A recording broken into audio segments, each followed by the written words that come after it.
Hello, welcome to my channel. My name is Janice, and I have been working with intuition since my grandmother taught me at 12 years old.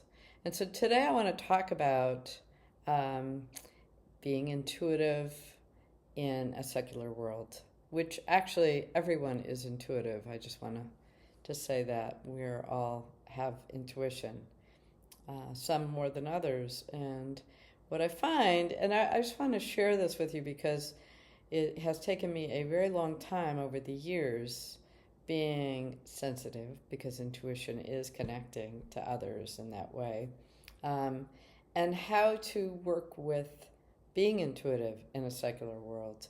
And so I hope that I can share some of the tools, some of the things I'm learning, have learned, and help you move along a little easier, because my grandmother taught me how to do intuition, the importance of intuition, but really didn't help me, and or she didn't know how to be uh, protecting, understanding the difference between what's my intuition or what's my emotions. And so over the years, I've learned these things and still am.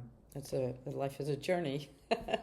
So one of the things is that being sensitive, feeling other people's response. And although intuition is wonderful in so many ways, I've used it for guidance for me to understand people, different people in my life better.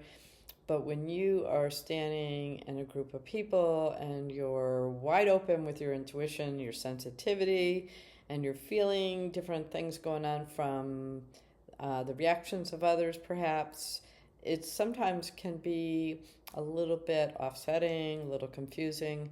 And so what I found is that the hardest thing to intuit was, while I was talking about different things that were important to me, feeling intuitively the other people that I'm talking with, um, reacting, not seeing any outside reaction, but feeling their judgment about what I'm saying, or feeling like I'm a little bit off the wall, or that I'm speaking another language that they just think is nonsense, intuition. Um, and so over the years, I've learned discernment and how to communicate with the different things with different people, instead of just being assuming that everybody is aware of the importance of intuition. So but if you were raised more secular, then you probably had that. So for you, it's about learning to relax a little more with your intuition, being more comfortable with it.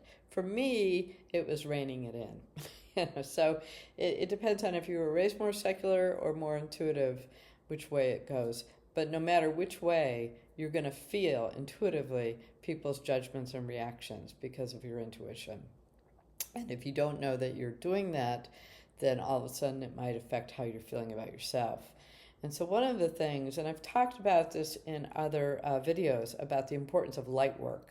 And so what I found, this being one of the best tools, is that if let's say I walk in a room and I didn't have a headache beforehand, and all of a sudden I have a headache, then I surround myself in light and affirm that if this is not my headache indeed, that it just be released. And sure enough, most of the time, poof, it's gone, because it wasn't mine. I was picking up on somebody else's. And so I also have found that when I'm I've learned how to feel people, whether it's their judgment or my insecurity. And interesting, I learned that I'm actually more confident and secure as a person. But in the beginning days with the intuition, I could feel all these different reactions from people, that it was hard for me to get clear. And light work, I would surround myself in light in a situation and find that it was about building the core of me and being comfortable with that, and did that. So the other thing it's intuition is really wonderful, but if you're not familiar, it's kind of like driving in a car and not really knowing how to best work with it in the wild lands of the country.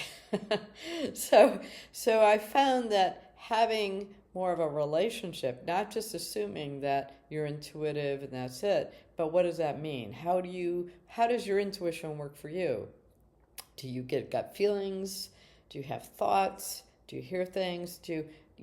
Everybody has different intuition, and some have multiple streams of ways to receive. And so, what is yours? And if you're clear what that is, then it makes it easier, because it can be really difficult to be on intuitive alert while the world is feeling chaotic, and you're going to be kind of moved around with that energy.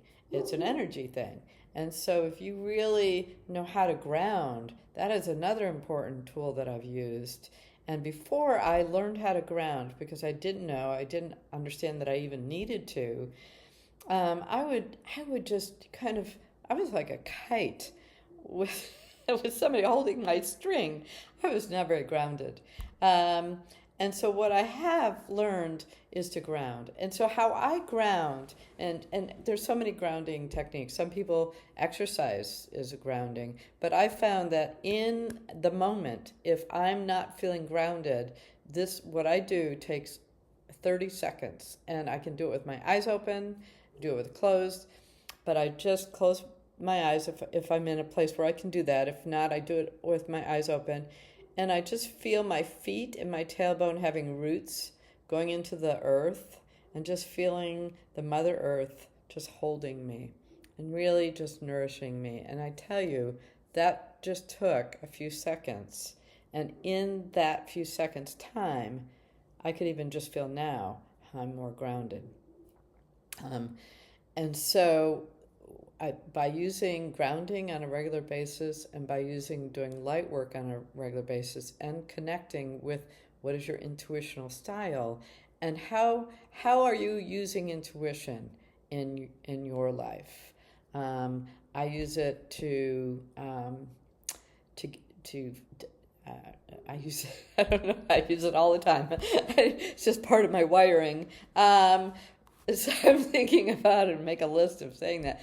But I use it for I use my dreams for guidance, because when our emotions are involved with something, like let's say you're really interested in wanting to know if this is the right job for this job interview you're going to, and you keep trying to feel intuition, or if you use tools or different mediums on how to get your intuition, like some people use cards, some astrology, different tools. But when you go in and you're trying to connect with that feeling, if that's the right job or right partner or right this or right that for you, then what happens is your emotions are in the way. It's like, no. And then by the time you're done with that exercise, it's like, I don't know, yes, no, maybe. So when our emotions are in the way of us really getting clear guidance, I find that using dreams is a way to access it. And I hear a lot of people say, well, I tried, I asked, and nothing came up, or I don't dream. Those are the two. And I have another video or two on dreaming, because I think it's so important to use our dreams to connect to the other planes and to really use them in different ways, because it's when our mind is out of the way. But so what I find is when I have some important question, I ask every night, and I'll ask that it come out in my dreams, and that I remember the dream and understand the answer. And if it didn't come, and I don't remember the dream, or I felt like the answer came but I don't remember it, I ask again. And I used to really be really good about taking notes, writing down my dreams. I do that occasionally now, but that was what helped me really get more into the groove of working with dreams. And so I find that those who are extremely intuitive find sometimes needing a lot of downtime. A lot of overstimulation happens. So that's another thing I've learned over the years for myself, is that because I'm so open energetically and engaging, not just physically engaging with someone, but I can feel energetically engaging, that I find I need more what I call in breath time and a lot of more. And I have always thought myself as an extrovert, and the older I get and the more connected to the intuition and how it works for me, the more I realize I am needing more kind of rejuvenating time.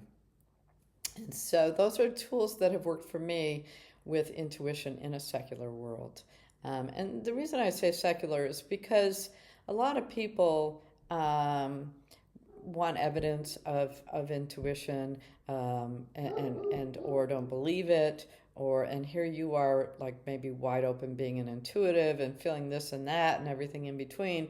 It's really hard to talk to people because most people who aren't really operating from the intuitive place really have a hard time understanding it because they're coming from an analytical, intellectual place or a religious place, which can have actually a more of a connection with the intuition there. But so it's really sometimes bridging that and feeling like, how is your intuition working for you, and really connecting and having a relationship. And the stronger your relationship is with the intuition, your intuition, the more discerning, the more comfortable you are, and the less you'll need to feel like you have to defend yourself because of the way that you're extremely intuitive, and the other side of that is sensitive. And so, how wonderful. And I hope that, because I love intuition, and I think it's always good to cultivate it even more and to never stop, because just as much as we like to enhance our intellect and enhance our capability of loving, it's also important to enhance our ability to receive from, whether you want to call it God, higher self, soul self. It's just really to see ourselves beyond this form in a bigger way, and to live life from that juice, because that's how it feels. It feels very full of grace and juice. So thank you. I am so grateful for you, and love to hear your comments. Love to hear how intuition works for you. If you have grounding, you have other tools that you work with your intuition, please share. And wishing you a joy-filled day.